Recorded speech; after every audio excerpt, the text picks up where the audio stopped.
Ito pong kasuotan natin sa mga oras na ito, hindi lamang po ito nire-represent ang impeachment ng ating pangalawang Pangulo. Ang nire-represent po nito ay ating karapatan bilang mga Pilipino at unang-una na ang due process.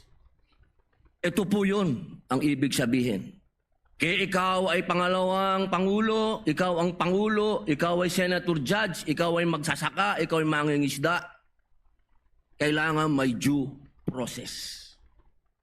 Yung pong nangyari sa akin, na ako po ay nahusgahan na kaagad bilang Senator Judge, ang pinaglalaban po natin integridad ng korte na ito at ng mga Senator Judge.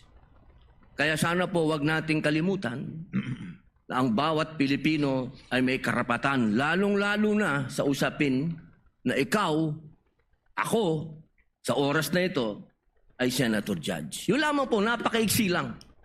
Due process, mga mahal kong kaibigan, mga mahal kong kababayan, maging prosecution, maging defense, sa ating lahat, wag nating kalimutan, pantay-pantay tayo sa batas. Maraming salamat po. Senator Judge Pangilinan, what is your pleasure, sir? Yes, just a very quick manifestation.